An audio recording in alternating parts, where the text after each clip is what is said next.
É o primeiro da pauta. Primeiro da pauta, senhor doutor Gervásio. Primeiro e o segundo. Pronto. Então, desembargador Joaquim, presida. É impedimento meu? É. É impedimento? Presidente, só abra a sessão, presidente. Hein? Só abra a sessão e depois...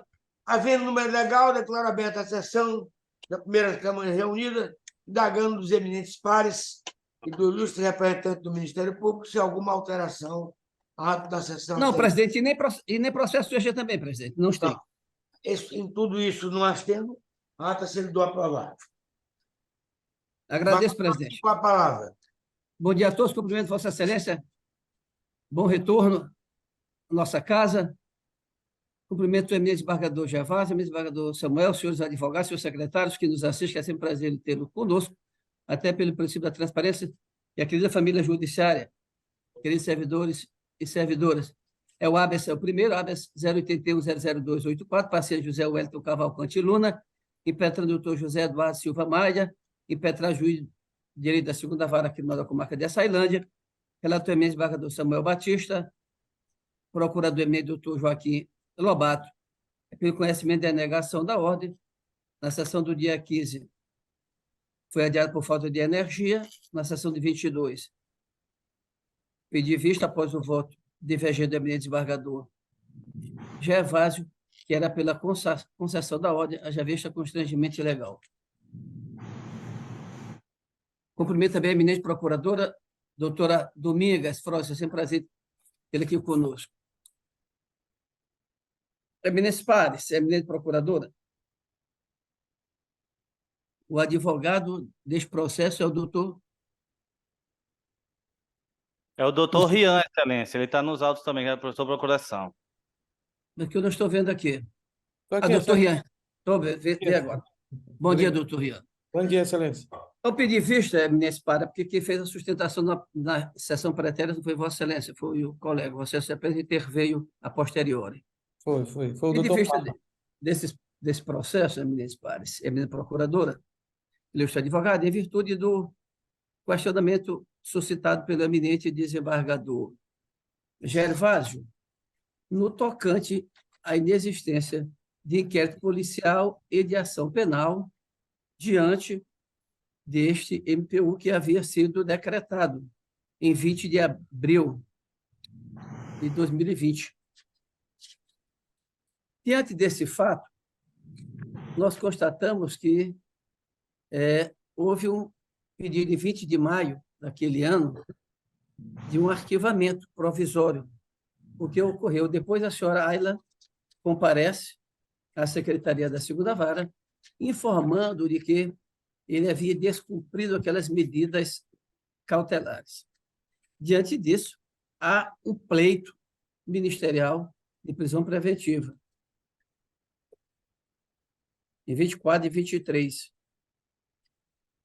Todavia, eminentes pares, o que nos levou a exatamente verificar da existência ou não do constrangimento é em relação a se havia a instauração de um inquérito policial, daí que é um processo administrativo, para que houvesse a persecução criminal, com base exatamente em uma ação penal.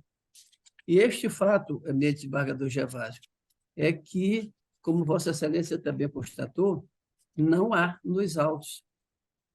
Então, diante disto, tenho que nós cheguemos assim a 3 conclusões. A primeira é de que, de fato, os autos, o que é decretada protetiva, tiveram arquivamento meramente provisório, e depois ele foi revitalizado. No segundo momento, é de que, quanto ao alinhavado na inicial, a prisão seria dado de ofício, porque há realmente o pedido do Ministério Público.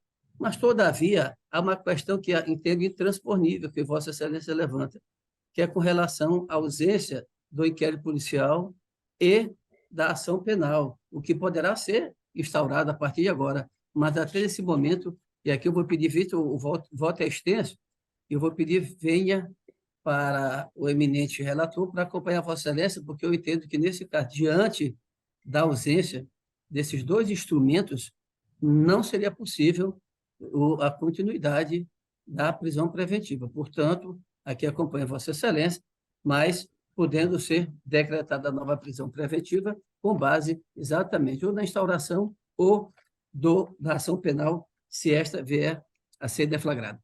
É como voto. Colocamos o resultado.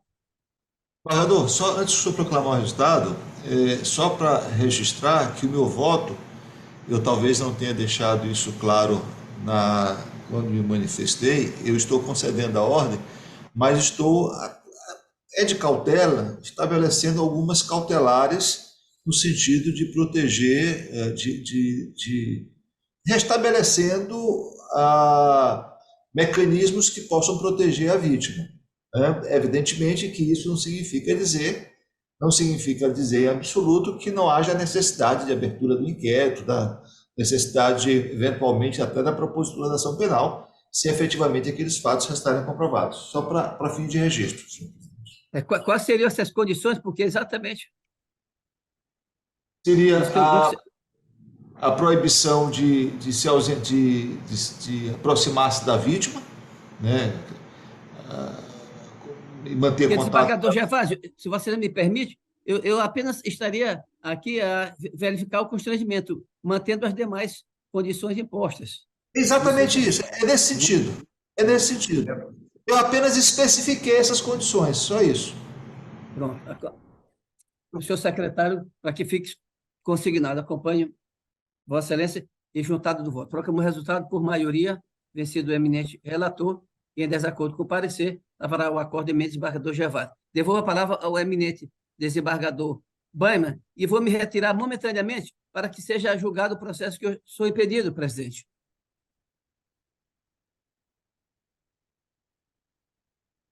Vossa Excelência está com o áudio fechado, presidente. Obrigado. Eu que agradeço. O segundo processo da pauta em que o impedimento do desembargador, né, José Joaquim Figueiredo dos Anjos. Pois bem, trata-se do habeas corpus 081 4652 33 de 2023.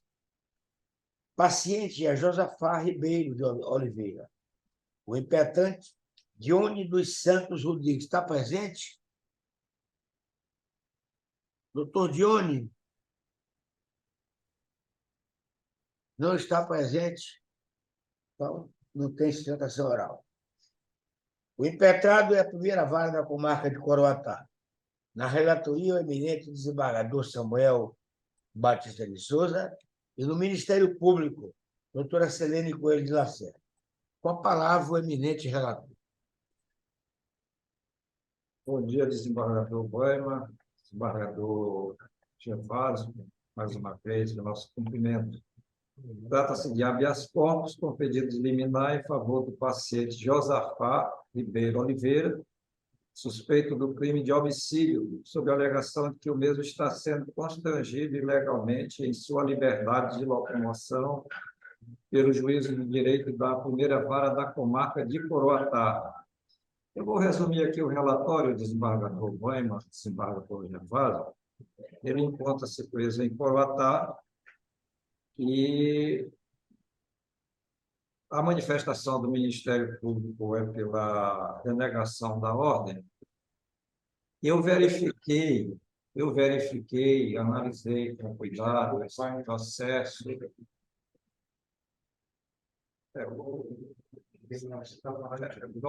Não vai ter sustentação oral, né? Não.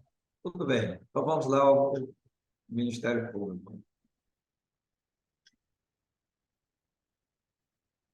Sim, desembargador Samuel. Vossa Excelência. O relatório manifestação, houve manifestação do Ministério Público através da procuradora doutora Selene Coelho de Lacerda, que opina pela manutenção da prisão preventiva do paciente Josafá Ribeiro Oliveira. Ele encontra-se presentemente preso em Coroatá, mas há a prática de um homicídio cometido na cidade de Chapadinha. É o relatório, senhor presidente. Ministério Público.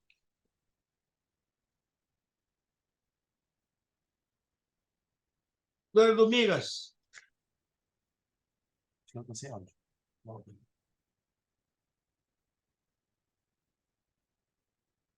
O problema no dela.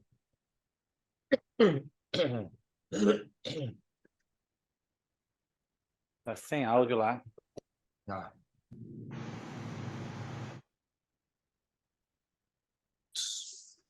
Bom dia, desembargador. Vou manter o parecer Bom pela dia, denegação. senhor delegação. Isso. Pois bem. Embargador Samuel, Não vai, não vai. dou a palavra para o voto. Muito bem.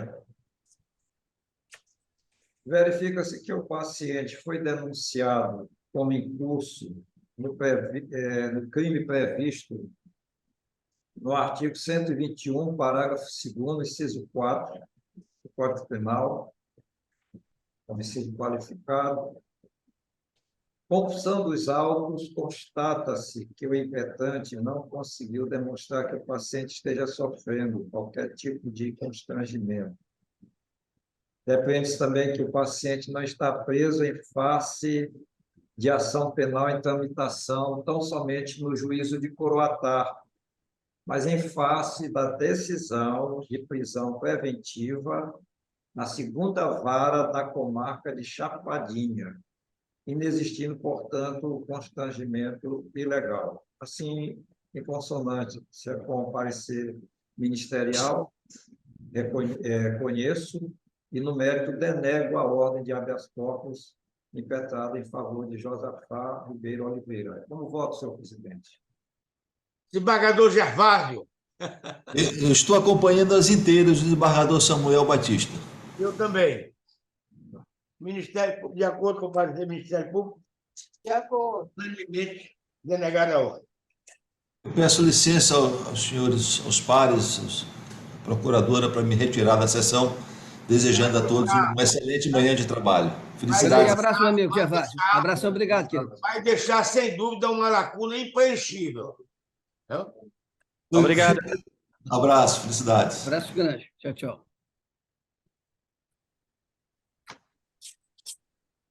Cadê? O terceiro processo da pauta, advogado está presente?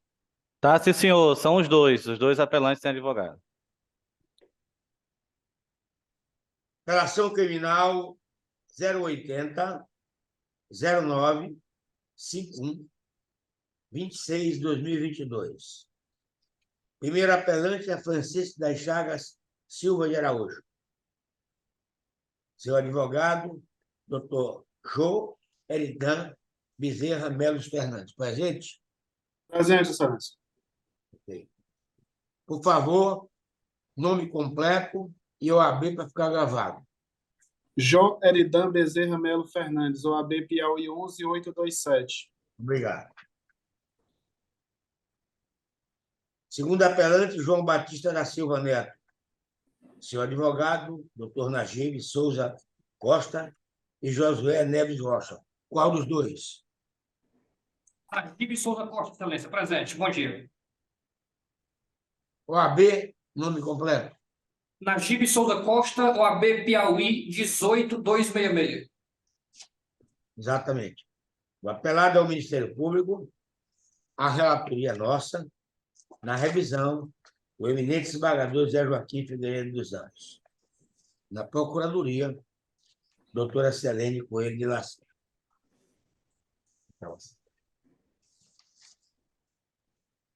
Senhores embargadores, o que os autos desse habeas corpus me dizem em relatório, que foram presos, né, na posse de 203 gramas de crack, certo? Uma certa quantia em dinheiro e um aparelho celular contendo conversa sobre vendas de droga. Aí que pega a coisa, certo? Isso é, sem dúvida, o relatório. Para ganhar tempo, eu vou ouvir, certo? Vou ouvir a defesa. Tem 10 minutos, doutor. Doutor desembargador relator, é um prazer mais uma vez estar na presença de Vossa Excelência, a quem cumprimento em nome dos demais.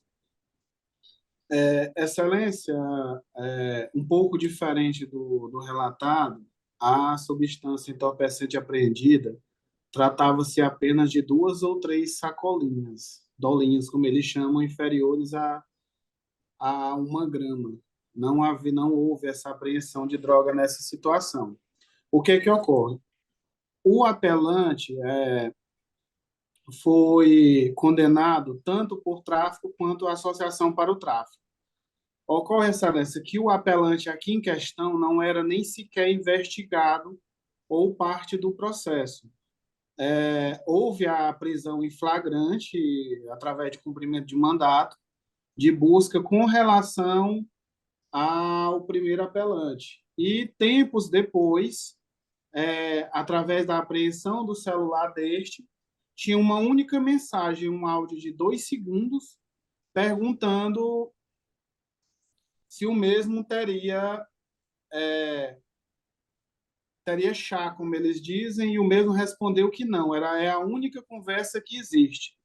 Ocorre, entretanto, que o apelante foi condenado tanto por tráfico quanto por associação para o tráfico, observando-se que, na época, foi expedido o mandato de prisão, por causa da prisão do primeiro, foi expedido o mandato de prisão para o segundo, o qual foi devidamente cumprido, não sendo encontrado qualquer tipo de estado flagracional. Mesmo assim, o mesmo tem sido mantido custodiado e foi sentenciado pelo juízo de primeiro grau, como incurso nas penas do artigo 33 e do artigo 35 da Lei de Drogas. O que é que ocorre?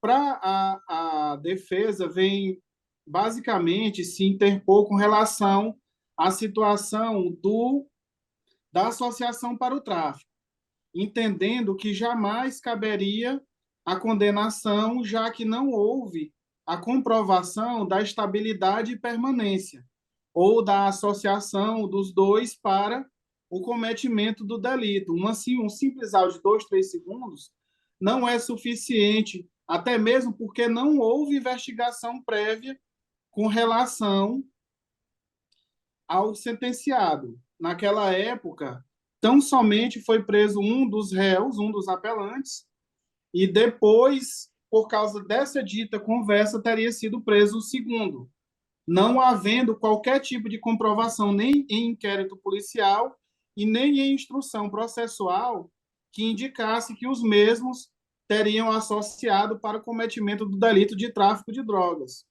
Inclusive, observa-se que o relato seria tão somente de um dos policiais que efetuou a prisão do primeiro, informando que ele teria dito informalmente que venderia drogas para o segundo apelante, o que não restou comprovado durante a instrução processual. Entendo que houve o flagrante com relação a um deles, diante da posse de minúscula quantidade de entorpecente, mas que em momento algum houve a associação para o tráfico, conforme descrito na sentença. Desta feita, a defesa vem pugnar pela reforma da sentença com relação à associação para o tráfico, Excelência. São os termos.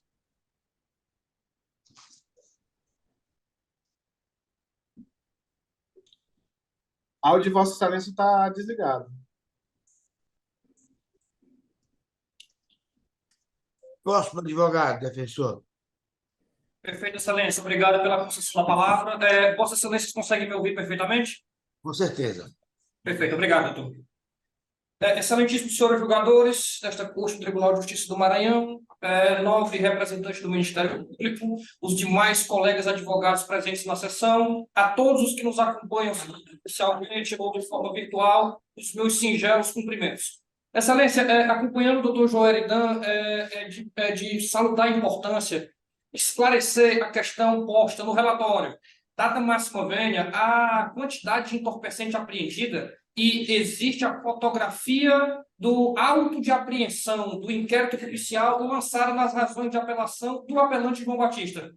Realmente a quantidade, os números, os algarismos conferem. São 213, mas não são gramas, são miligramas. Então, Excelência, é uma quantidade de entorpecente inferior a 1 grama. Se colocarmos em termos de comparação, é muito inferior àqueles sachês de ketchup e de maionese utilizados para se comer pizza, porque eles possuem 5 gramas e a quantidade de entorpecente aqui apreendida nos autos é inferior a 1 grama. Posto isso, Excelência, passamos às demais teses. De forma introdutória, os crimes tratados nesta apelação criminal são de tráfico de drogas e associação para o tráfico, no qual o juízo de primeiro grau, a segunda vara da comarca de Arações, Maranhão,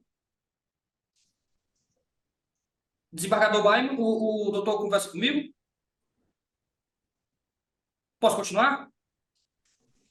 Obrigado, Excelência. Pela segunda vara da comarca de Arações, Maranhão, e foram condenados a pena total de 10 anos de reclusão em regime inicial fechado. Estão presos os 2 apelantes desde a data de 5 de maio de 2022, do ano passado, ou seja, a prisão cautelar já se estende por quase 1 ano e 4 meses. No mérito, Excelência, das razões de apelação postas diante de Vossas Excelências, são trazidas algumas teses pela defesa, mas nessa sustentação oral, a defesa vai se resguardar ao ponto de colocar diante de Vossas Excelências para apreciação somente a tese de ausência de provas para a configuração e a incidência das iras do artigo 35 da Lei 11.343, a Lei de Drogas. Porque, Excelência, a jurisprudência do Superior Tribunal de Justiça já é formada, é sedimentada, no sentido de que são requisitos imprescindíveis, são condícios sine qua non a questão de existir o vínculo associativo permanente e estável. Se não trouxerem essas características, esses elementos constitutivos, para que incida a figura do artigo 35 da Lei de Drogas, no máximo pode ocorrer a incidência do artigo 29 do Código Penal, Excelências. Então, o que se vê é uma atecnia em se fazer passar uma figura das reprimendas das leis penais por outra. O tipo penal, o crime do artigo 35 do Código da Lei de Drogas, jamais se confundirá, devido à jurisprudência remansosa e pacífica do Superior Tribunal de Justiça, com as exegeses, com a prescrição do artigo 29 do Código Penal, que traz o concurso de pessoas. Sem estabilidade e sem permanência, Excelências, é impossível haver a condenação nas iras, nas reprimendas do artigo 35 da Lei 11.343. E Vossas Excelências, com certeza, devem estranhar a questão das provas. Devem ser verificadas em sede de apelação as provas que são trazidas, que foram utilizadas pelo juízo de primeiro grau, para que houvesse a condenação. Excelências, a condenação no crime de associação para o tráfico de drogas é amparada, como bem colocado pelo doutor Joeridan, em um áudio de poucos segundos e em uma mensagem de WhatsApp, uma conversa de WhatsApp, uma única conversa. Tem isso no inquérito policial e isso também é posto nas razões de apelação. Uma única conversa com um contato intitulado, Excelências, Chico. É impossível se determinar quem era o destinatário daquela mensagem, daquele áudio. E realmente se é perguntado, exatamente como o doutor Joeridan colocou, se havia entorpecente para ser comprado.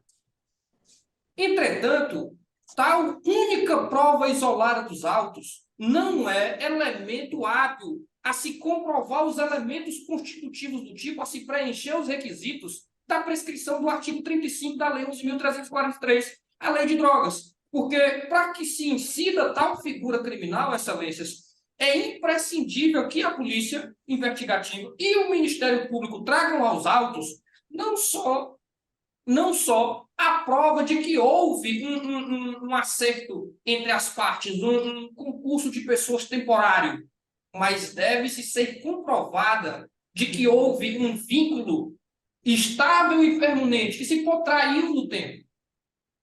E isso não existe nos autos, Excelência. E essa é a única tese que a defesa traz, porque se julga completamente impossível a condenação nas iras do artigo 35 da Lei de Drogas, o crime de associação para o tráfico de drogas. As demais teses excelências das razões de apelação estão postas e este advogado confia no espírito de justiça de cada um de vossas excelências, conhecedores vastos das ciências criminais, e, diante disso, se pede inteira procedência das razões de apelação para se afastar a condenação do delito do crime de associação para o tráfico de drogas, e a defesa coloca diante de vossas excelências também a apreciação das demais teses trazidas nas razões de apelação.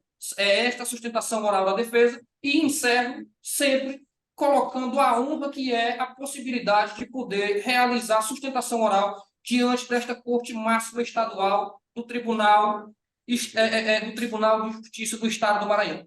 Agradeço, excelências, e a defesa encerra a sua fala. Muito obrigado.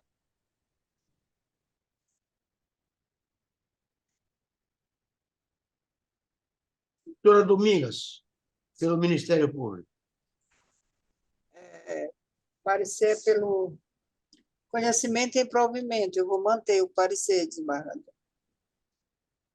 Eminentes pares,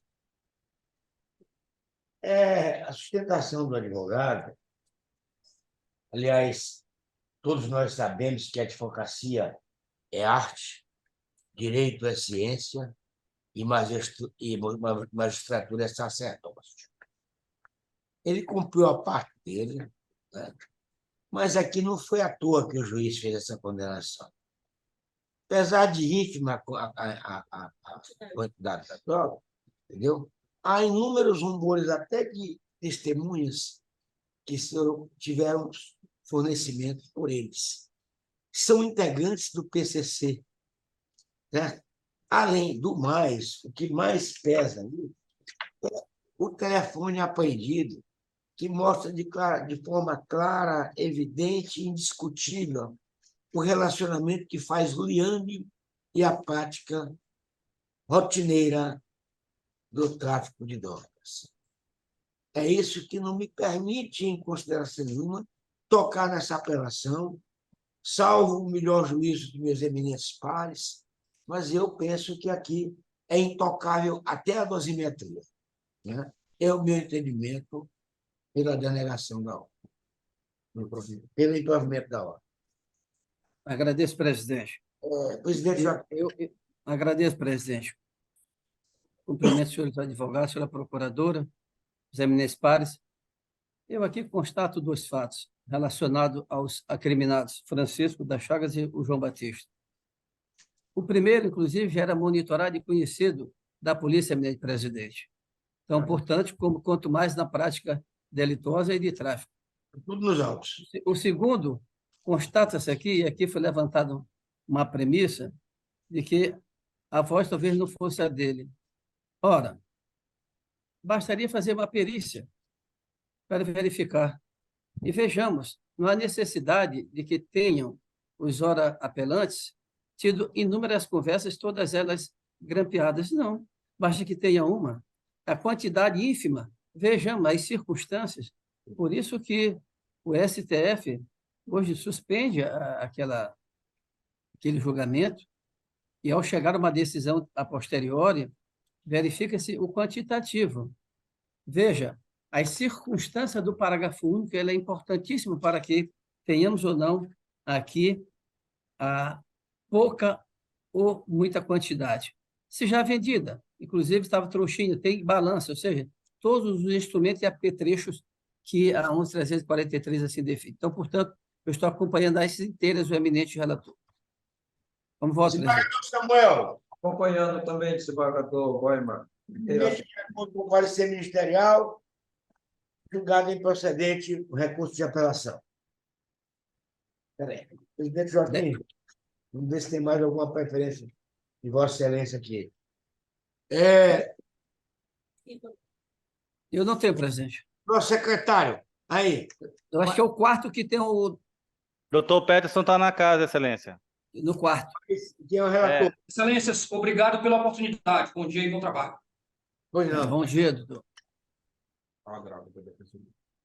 Agravo regimental no habeas corpus 080-9403, 04/2023.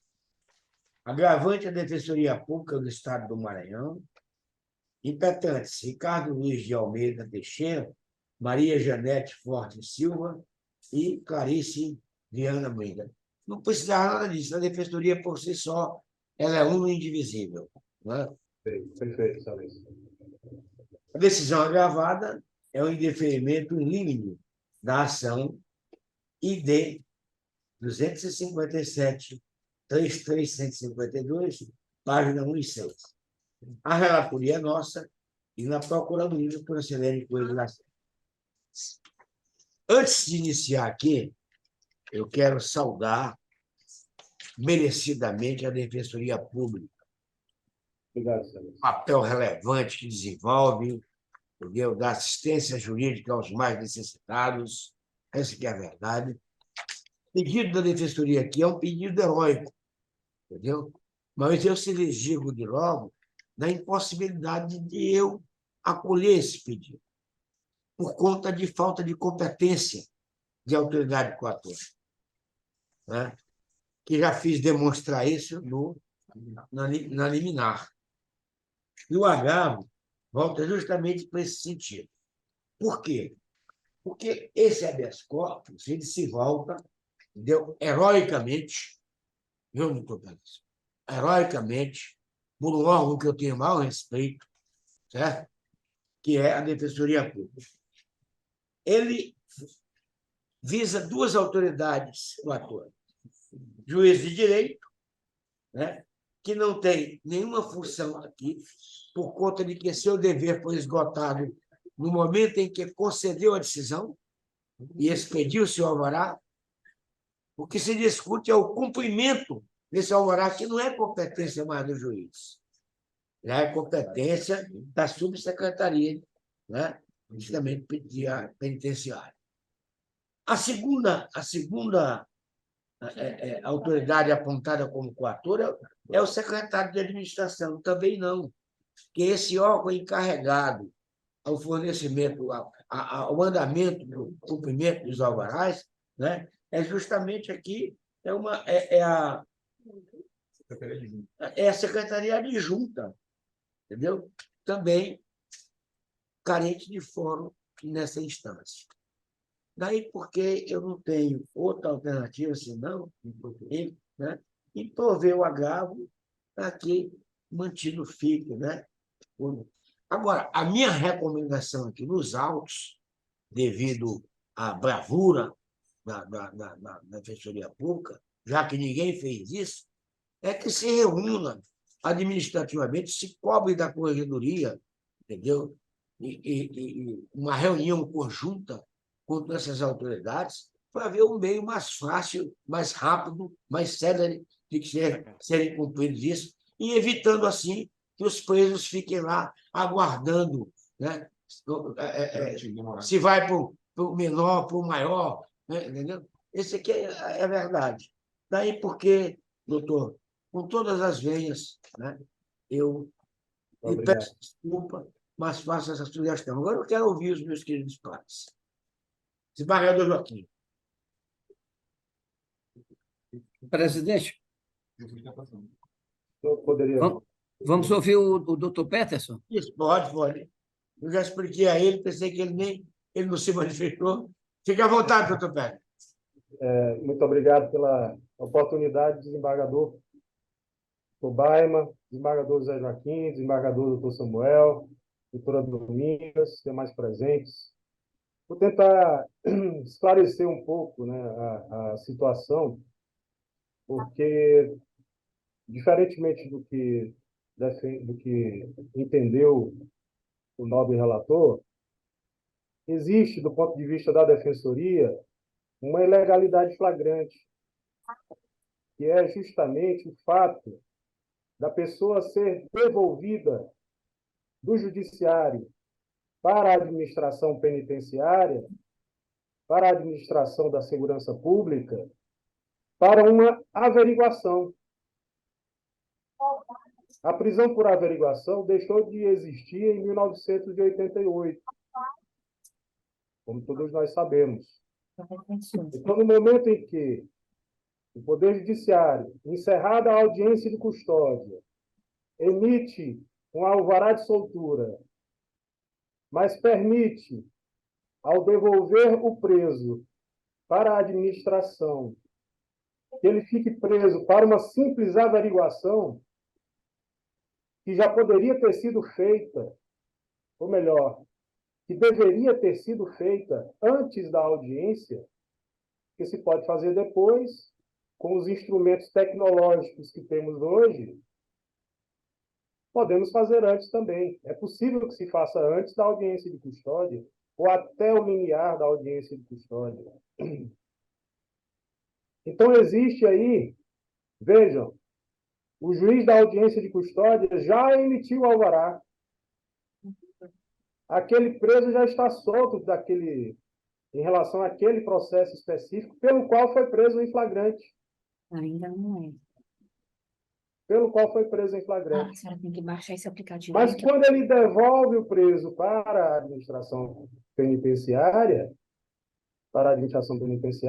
ele está fazendo apenas, está se fazendo apenas com que ocorra uma conferência, uma averiguação. E essa averiguação, nós sabemos, pode demorar algumas horas, pode demorar um dia, pode demorar alguns dias.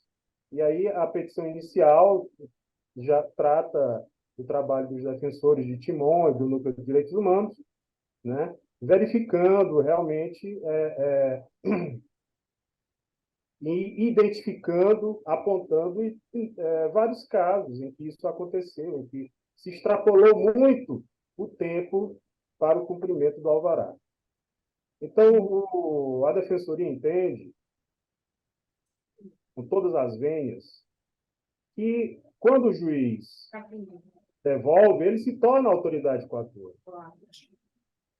Quando ele devolve para a administração, ele se torna autoridade coatora. Se é a administração que não cumpre imediatamente aquele alvará, seja pelo secretário, seja pelos diretores de presídio, ele também se mostra como autoridade coatora.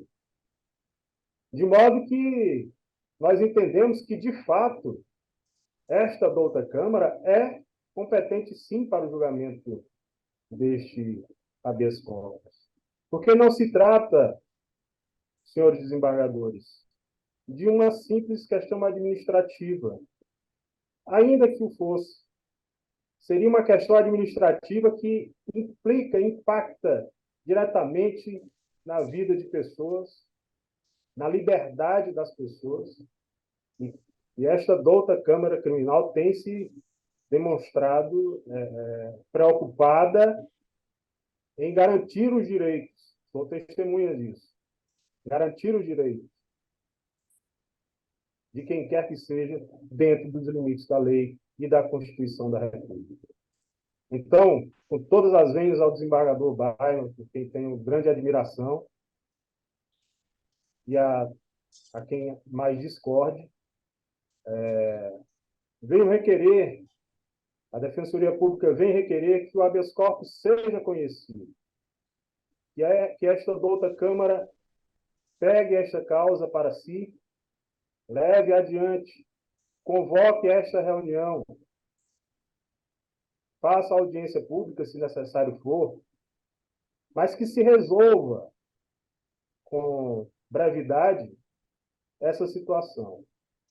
Então, eu agradeço a oportunidade de Vossas Excelências e peço o provimento do agravo e, portanto, do habeas corpus. Muito obrigado, Excelências. Você está... Presidente Baiman, Vossa Excelência está fechado. Doutor Pertas, isso me dói muito. Eu sinto que há uma injustiça muito grande aí, entendeu?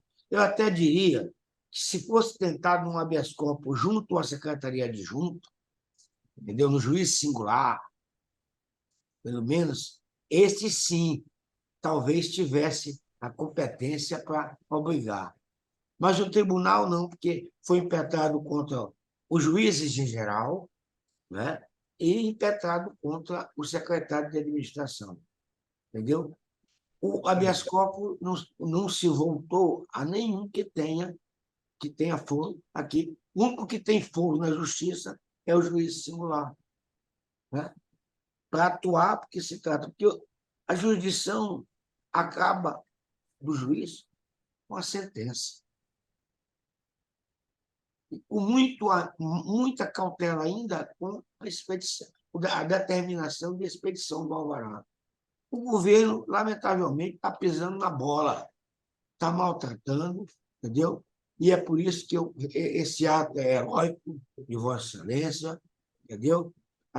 E não é novidade, porque eu tenho a profunda admiração pela instituição, por muitas coisas que tem feito aí. Presidente Joaquim, como vota? Agradeço.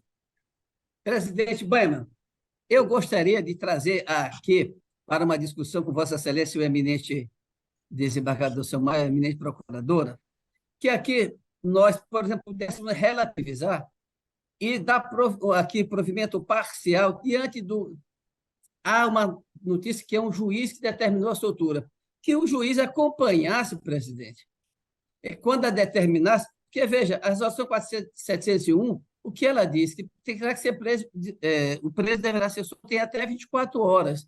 Veja, esta recomendação que deva ser dita, porque, doutor Peterson, é o seguinte, pode, às vezes, e aqui você se refere à audiência de custódia apenas, Sim. não é julgamentos efetuados nas câmaras isoladas. Ou seja, quando o preso comete um crime e é apresentado dentro das 24 horas à autoridade judiciária para que se pronuncie.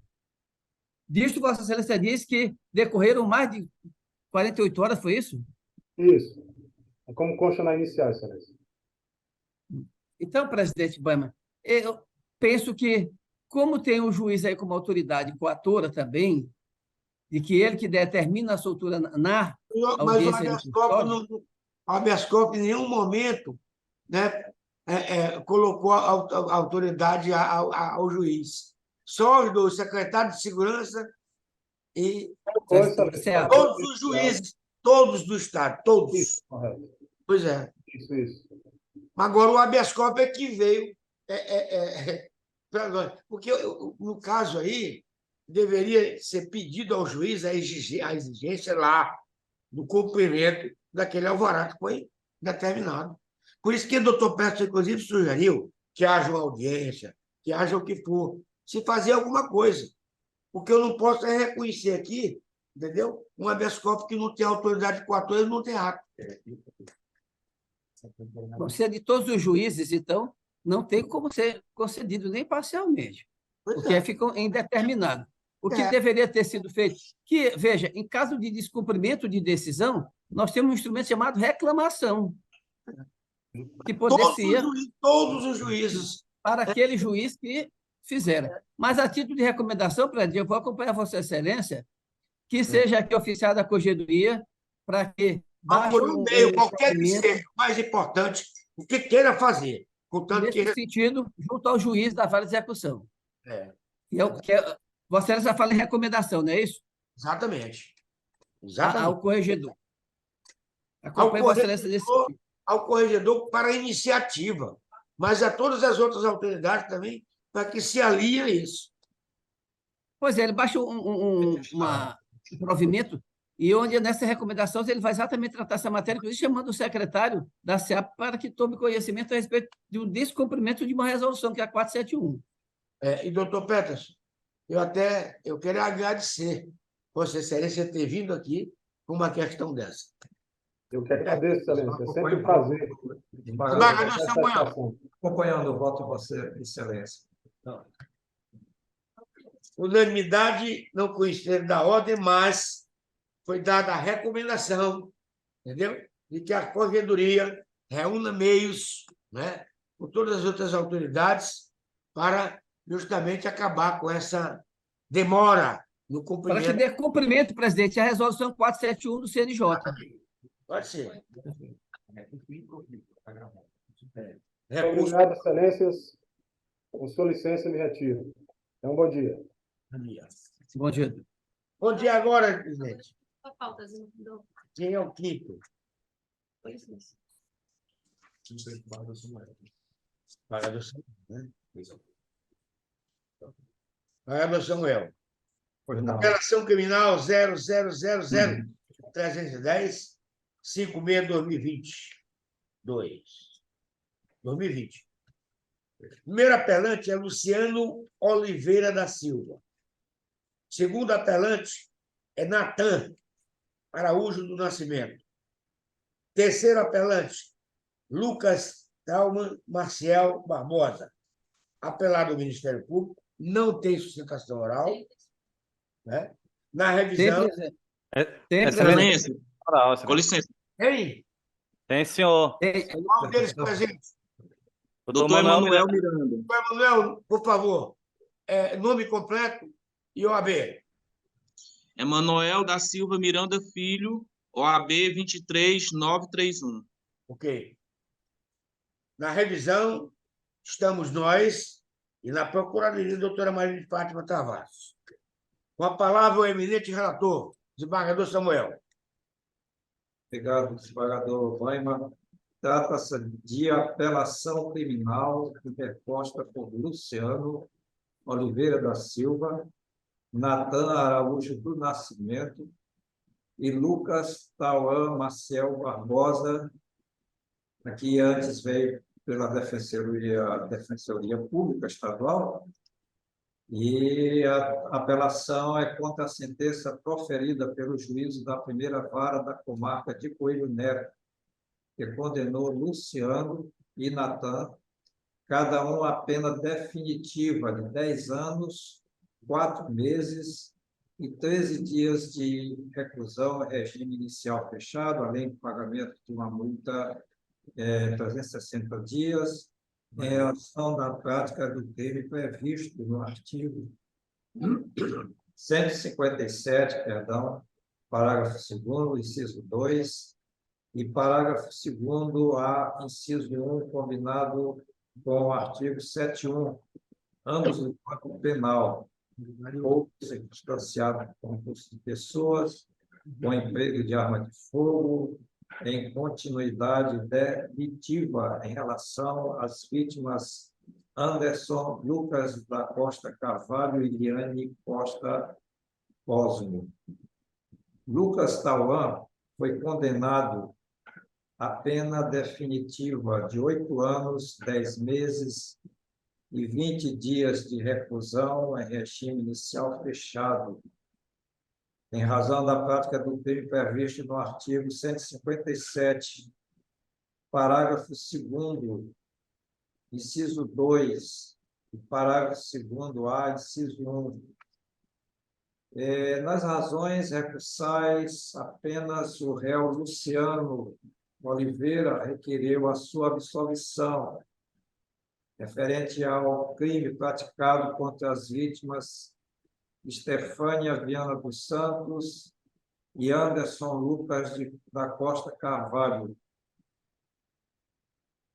Em relação à vítima Estefânia, argumenta estar provado que o apelante não concorreu para a infração penal, e quanto à vítima Anderson, relata que não foram observadas as formalidades do reconhecimento do réu por fotografia em sede policial, em conformidade com o artigo 226 do Código de Processo Penal.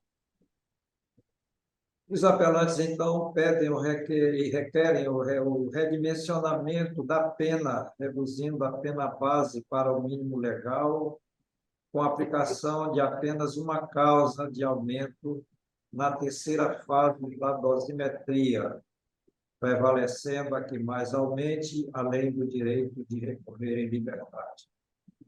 O Ministério Público, através da Procuradoria-Geral de Justiça, por intermédio da doutora Maria de Fátima Rodrigues Travassos Cordeiro, pugnou pelo conhecimento e parcial provimento dos recursos, a fim de que seja afastada a causa de aumento prevista no parágrafo 2º, inciso 2, do artigo 157 do Código Penal, em razão da ausência de fundamentação idônea com o consequente redimensionamento da pena dos réus. É o relatório, senhor presidente.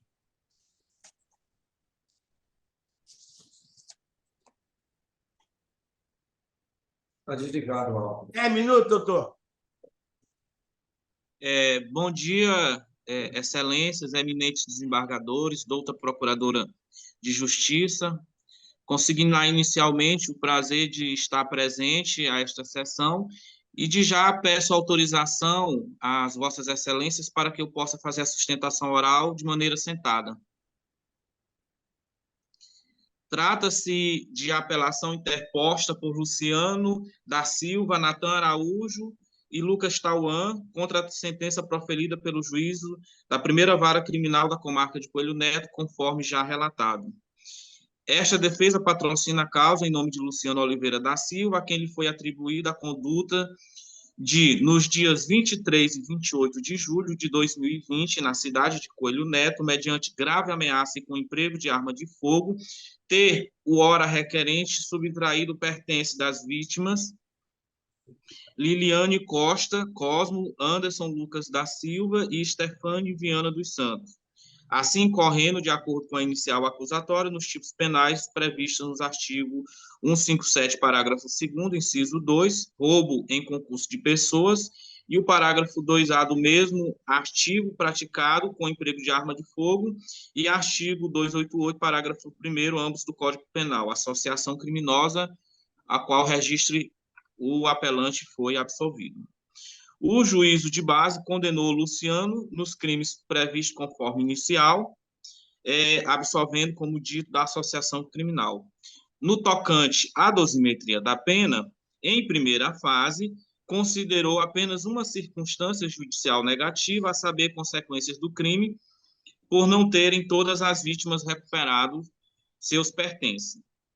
Por conseguinte, realizou a compensação da referida circunstância com outra que lhe foi favorável.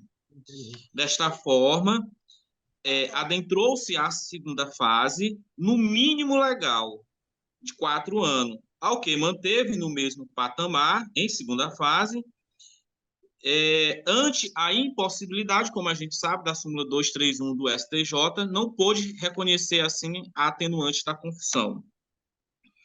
Em terceira fase, não por fundamentação inidônea, mas por completa ausência de fundamentação, o magistrado de base, de forma cumulativa, dosou as duas causas de aumento e exasperou a pena base nas frações de 1/3 pelo concurso de agente e 2/3 pelo emprego de arma de fogo. Registre-se aqui que o parecer da douta Procuradoria foi pelo afastamento daquela causa que menos diminui, ou que menos aumenta a pena, em consonância com a jurisprudência pátria, né? Se não há fundamentação e o recurso é exclusivamente da defesa, o efeito devolutivo não permite a vossas excelências que o faça conforme determina a jurisprudência, mas tão somente, como a Procuradoria falou, afastando aquela que menos aumenta, porque este recurso é exclusivo da defesa e pelo princípio da reforma que não prejudica o réu, não se pode, nesse momento, devolver para que vossas excelências corrijam o erro do douto magistrado de base. E, ao final, evidentemente, reconheceu-se a continuidade delitiva, entendendo-se que trata-se de mais de um réu e num tempo que não aconteceu somente num dia.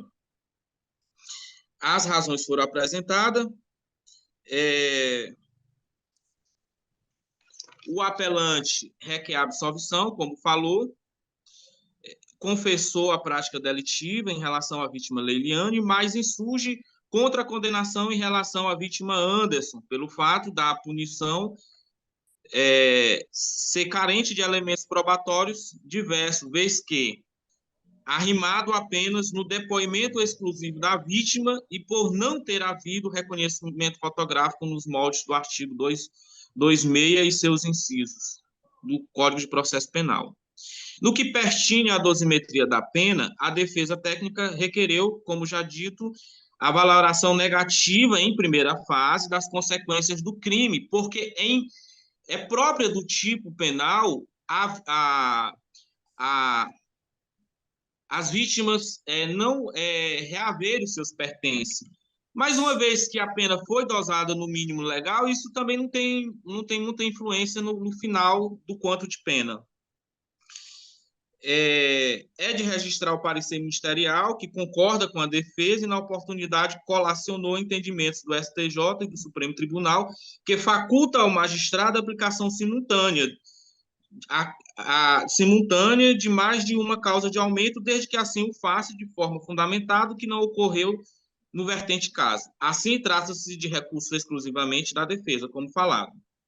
Concluindo, a defesa requer o acolhimento do parecer da Procuradoria de Justiça no que se refere à dosimetria da pena, acrescentando-se a modificação do regime inicial, vez que, pelos cálculos da defesa, retirando-se a fração de 1/6, a pena final chegará a 7 anos e 9 meses e 10 dias.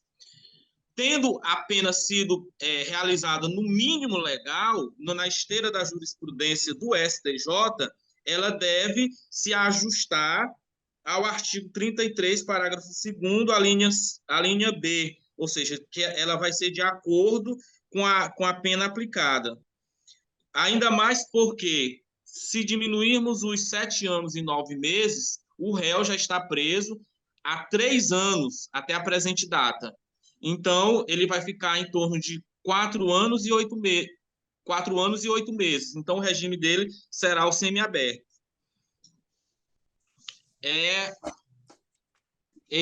Encontra-se ainda mais a necessidade de adequar o novo regime aqui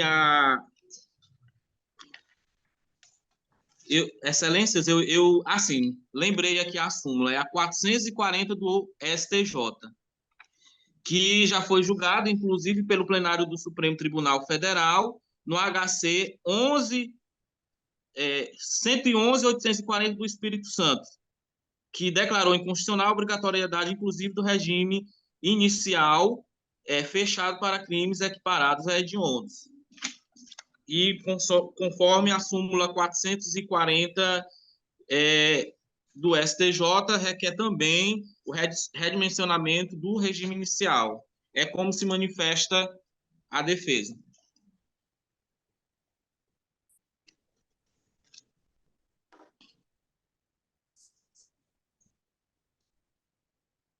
Ministério Público. O parecer do desembargador Boima está escutando? Pelo conhecimento e parcial provimento dos recursos. Eu vou manter o parecer, né, doutora Maria de Fátima. Desembargador Samuel, com a palavra. Não. Desembargador Boima, desembargador Joaquim, nós estamos acompanhando o parecer do Ministério Público. Acompanhando para tão somente afastar a causa de aumento prevista no parágrafo 2º do inciso 2 do artigo 157 do Código Penal, em relação a todos os apelantes, por ausência de fundamentação idônea do sentenciante, e aí, então, consequentemente, haverá o redimensionamento da pena. Em relação ao pleito absolutório do apelante Luciano Oliveira da Silva, o reconhecimento fotográfico perante a autoridade policial não se apresenta como único elemento probatório. A materialidade delitiva se encontra evidenciada pelo auto de apresentação e apreensão e pelo boletim de ocorrência. Já a autoria delitiva pelos depoimentos das vítimas colhidos em juízo e pelos interrogatórios dos apelantes, os quais confessaram a prática do crime. Em seus depoimentos, estou sendo um tanto detalhado para melhor compreensão, em seus depoimentos, as vítimas Liliane Costa e Anderson Lucas afirmaram que Luciano, Oliveira pilotava a motocicleta e Natan Araújo, na garupa, empunhava a arma de fogo, ameaçando as vítimas para que entregassem os seus pertences. Por outro lado, a defesa de Luciano Oliveira da Silva se equivocou ao requerer absolvição em relação à vítima Estefânia, pois o magistrado de base não condenou o apelante pela prática do crime em face dessa vítima, mas tão somente pelos crimes ocorridos contra Liliane e Anderson. Em relação à dosimetria da pena, constato que na primeira e segunda fase, o magistrado procedeu à dosimetria corretamente, em obediência à súmula 231 do STJ, ao passo que a reincidência e minoridade não podem reduzir acima do mínimo legal. Na terceira fase, o juízo de base aplicou o patamar de 1/3, referente à causa de aumento prevista no crime de roubo com concurso de pessoas, e, em seguida, novamente aplicou o patamar de 2/3, referente à causa de aumento prevista no crime de roubo com emprego de arma de fogo. Isso em desfavor de Luciano Oliveira da Silva, Natan Araújo do Nascimento e Lucas Tauan Barbosa, sendo aplicado o patamar de 1/6 referente à continuidade deletiva, agora em favor de Luciano e Natan. É um tanto embolada essa situação, mas o que se percebe é que, na verdade, há necessidade do redimensionamento da pena. Feito isso, senhor presidente, desembargador Joaquim, estamos redimensionando a pena definitiva, mantendo a condenação de Luciano Oliveira da Silva e Natan Araújo do Nascimento, fixando a ambos a pena definitiva de 7 anos, 9 meses e 10 dias de reclusão, além do pagamento de 100 dias multa a serem cumpridos inicialmente em regime semiaberto. Quanto ao apelante, Lucas Tauan Maciel Barbosa, mantém a sua condenação, fixando a pena definitiva de 6 anos e 8 meses de reclusão, pagamento de 40 dias multa, a serem cumpridos em regime inicial semiaberto, pela prática do crime de roubo com emprego de arma de fogo, conforme previsão do artigo 157, parágrafo 2º-A, inciso 1 do Código Penal. Em relação ao pedido dos apelantes de recorrer em liberdade, voto pelo indeferimento, em virtude da garantia da ordem pública e da gravidade dos fatos ocorridos, tendo o apelante Luciano pilotado a motocicleta, acompanhado de Natan Araújo, este sentado, como já foi dito, na garupa, empunhando arma de fogo, com o objetivo de assaltar a vítima Liliane, e horas depois, na continuidade desse delito, assaltar a vítima Anderson. Destaco, por último, que o juízo de base deverá adotar as providências necessárias para que os recorrentes recebam o tratamento destinado às presas em regime semiaberto, inclusive, se for o caso, com as suas transferências para regime, para estabelecimento penal compatível com o regime prisional fixado. É com o voto, senhor presidente. Presidente Joaquim. Vossa Excelência não revisou? Sim. Eu acompanho o relator.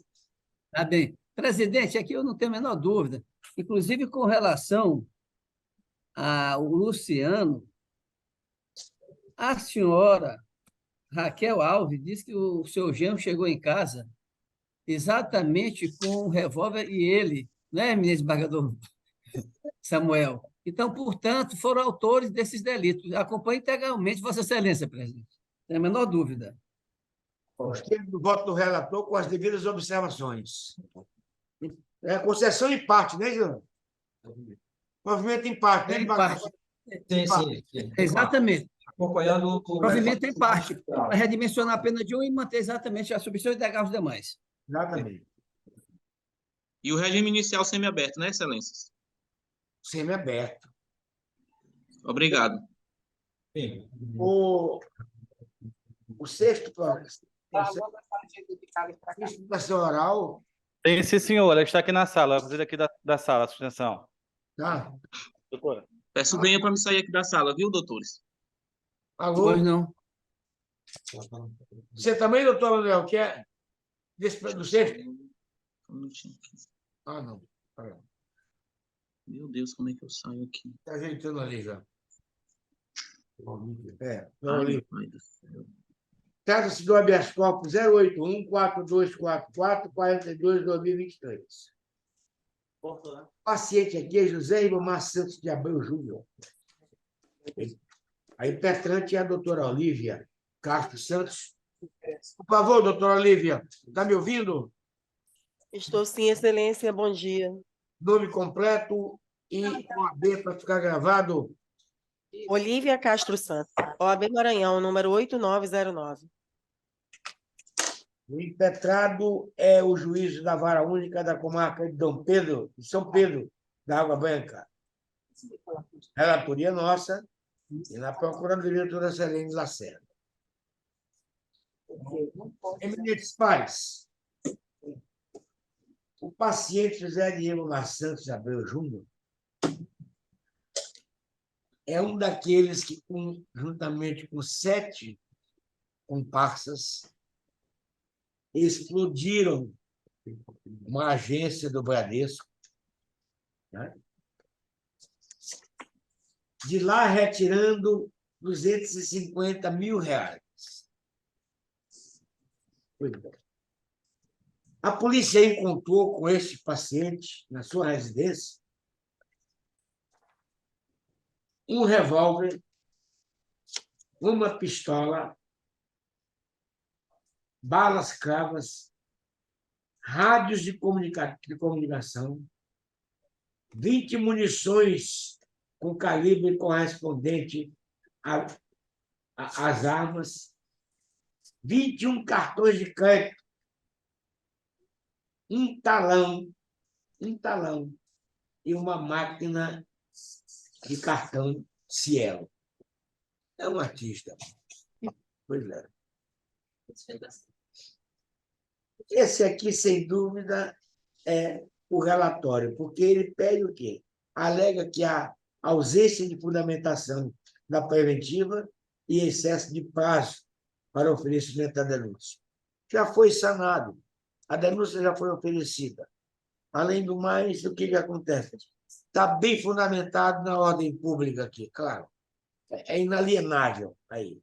E o decreto, daí porque, né, de uma só,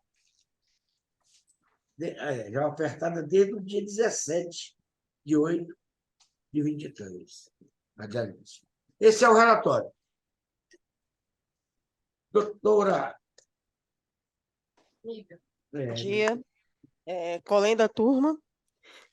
Gostaria de saudar o senhor, desembargador relator Antônio Baima, desembargador Zé Joaquim, desembargador Samuel Batista, nobre representante da Procuradoria, doutora Domingas. Esse presente habeas corpus, desembargador Baima, desembargador Zé Joaquim, desembargador Samuel, desembargadora Domingas, ele versa não só apenas pelo excesso de prazo na apresentação do inquérito policial. O que ocorreu? O DECRIF, que é o departamento da SEIC, no dia 23 de março, eles representaram no juízo de São Pedro da Água Branca pela representação da prisão temporária do José Ribamar Abreu Júnior. Ele foi preso, não como foi devidamente narrado por outrora, me permita, doutor Baima, discordar, ele foi preso na cidade de Itinga, depois de ser expedido o mandado de busca e apreensão.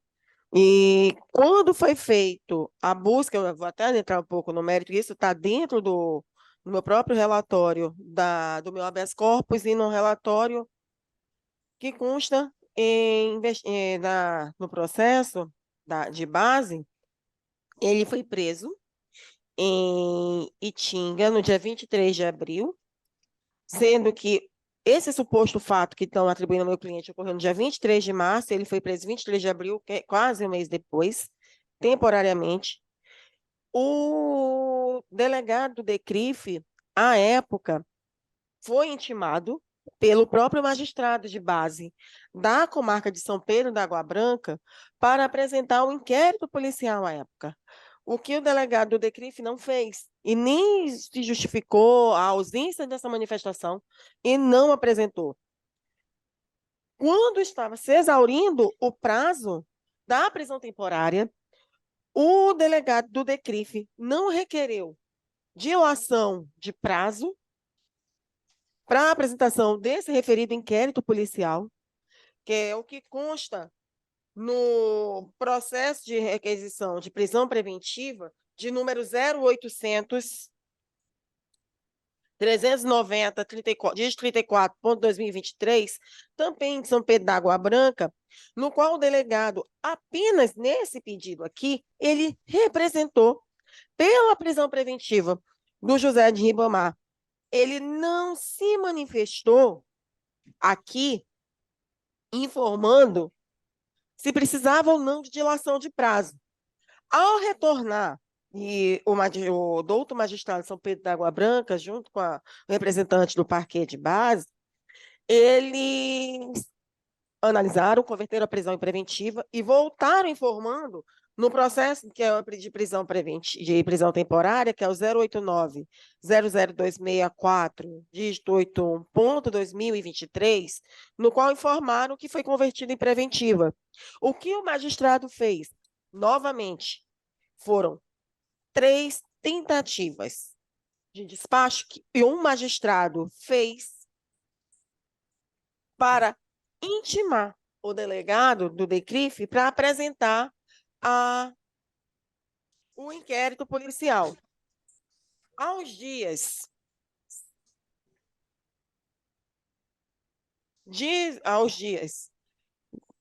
13 de agosto, o que o secretário da base São Pedro da Água Branca fez? Certifico que faça os autos conclusos ao magistrado para avaliação de prisão, em vista que a autoridade policial, mesmo devidamente intimada, até o momento não apresentou o relatório de inquérito policial. Concordo com o senhor, excelência, quando o senhor fala que houve a juntada do inquérito policial, e sim, houve essa juntada, e quando houve essa juntada, dentro do inquérito policial, diferente do que o senhor narrou, que eram 7 acusados que explodiram, o doutor delegado informou que, e isso é matéria que eu vou trazer em outro habeas corpus e trazer também em sede de minha resposta à acusação, no juiz de base, que até então não recebeu a denúncia, o delegado apenas informou que tinha investigado um acusado, que ele tinha ido ao sítio do sogro do meu cliente e que lá tinha supostamente encontrado essas balaclavas, esses cartões de crédito, mas não trouxe nenhum outro 6 nomes dentro desse inquérito policial, doutor Baima, para dizer que foi A, B, C e D que estão sendo investigados. Tanto que na própria denúncia apresentada pelo Ministério Público de Base, ele apenas se ateve a denunciar um acusado, que é o José Ribamar Santos Abreu Júnior. Diferente do que narra que foram 7 acusados ou 7 pessoas que explodiram uma agência bancária, só há um denunciado nesses autos. E um denunciado, pasme também, excelências, que é José Ribamar Santos Abreu Júnior, um denunciado por crime de associação criminosa, furto qualificado e posse de armas de fogo. E diferente do que trouxe a baila e o que está aqui, não está nos autos de que ele, quando foi preso, lá na comarca de Itinga, o mesmo estava portando arma de fogo, estava portando cartões de crédito, estava portando balaclavas dentro do carro. Esse suposto material que o senhor narra que foi apreendido, Excelência, me perdoe discordar novamente, ele foi apreendido no sítio e ele não estava presente no sítio. Quando houve essa apreensão, os policiais militares, no dia 23 de março, que foi o dia que houve essa suposta explosão, que eles foram diretamente nesse sítio. E o meu cliente não estava lá. Fora o excesso de prazo que, já narrando, e chegando ao final da minha sustentação, eu peço venhas, porque, e me ousa discordar, principalmente quando se fala do princípio da garantia da ordem pública, e do que podemos observar, o que consta nesses autos, Excelência. O José de Ribamar não há nenhuma demonstração, mesmo em inquérito, não há demonstração nas representações de prisão temporária, representação de prisão preventiva. O que houve aqui foi um inquérito mal feito, que pelo menos é o que está juntado aqui, mal feito, em face do meu cliente.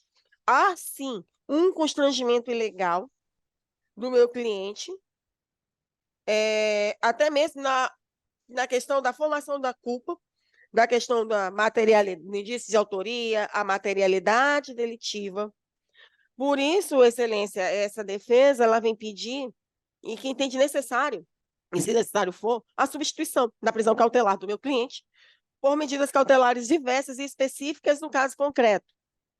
Qual seja, no monitoramento eletrônico, comparecimento periódico em juízo, recolhimento domiciliar, proibição de se aproximar de qualquer das vítimas, testemunhas, investigados ou informantes, o comparecimento periódico à comarca de São Pedro da Água Branca e também, Excelência, essa defesa ela vem aqui para informar que ela está devidamente habilitada e atuando, aguardando apenas que o magistrado informe se vai receber ou não a denúncia em face do acusado, porque até então, se nós observarmos, o processo ainda se encontra concluído, o magistrado não recebeu a denúncia, ele não se manifestou no que tange essa denúncia que o Ministério Público fez em face de um acusado, respondendo por associação criminosa, que nós sabemos que, para associação criminosa, prescinde ter outros acusados, como está na legislação, são 3 ou mais acusados, nós temos uma denúncia em face apenas do José de Ribamar, não de 7 acusados, um acusado. Doutora, tem 1 minuto aí. Crime de furto, eu estou concluindo, doutor Baima. O crime de furto, eu repito, o que nós temos aqui é apenas uma denúncia em face de um acusado com crime de associação criminosa e furto qualificado e porte de arma de fogo. Por isso, Vossas Excelências, é o que pede a defesa a revogação da prisão do meu cliente. Parecer ministerial. Embargador Boêmio, é pela denegação. Eminentes pares, isso aqui não é um crime hediondo, não. É um crime monstruoso. Essa que é a verdade. Entendeu? Assalto de banco, bombas, todo equipamento, faz parte dessa chefia toda aí. Aí, o que acontece? Quando visita a residência do paciente, o que se encontra lá? Um verdadeiro arsenal. Arsenal para enfrentar a guerra e arsenal para enfrentar a fraude. Que é cartões, que é tudo isso. Né? Que a denúncia não foi ofertada, não é verdade. No dia 17, próximo pretérito, Foi ofertada. Desembargador Banha, permite só uma parte. Eu não disse que a denúncia não foi ofertada. Eu disse que a denúncia foi ofertada apenas em face de um acusado. E quando o senhor começou a sua fala, o senhor disse que eram 7 pessoas que explodiram um banco e que houve, quando o meu cliente foi preso, ele foi preso nesse sítio e ele não estava, o sítio não pertence a ele não estava no sítio. Ele foi preso 30 dias depois. E na denúncia, o que narra a denúncia, e se o senhor observar, a denúncia é apenas em face do meu cliente. Não são 7 acusados. Existe um acusado que está sendo foi denunciado por associação criminosa em furto qualificado. Isso é um crime monstruoso, doutor. Monstruoso, uma gangue.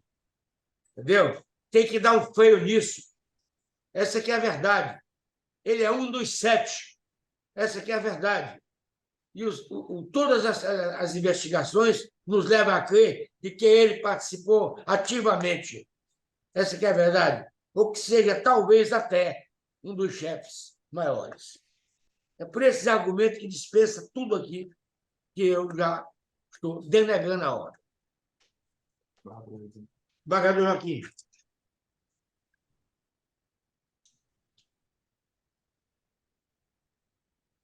Desembargador Joaquim saiu.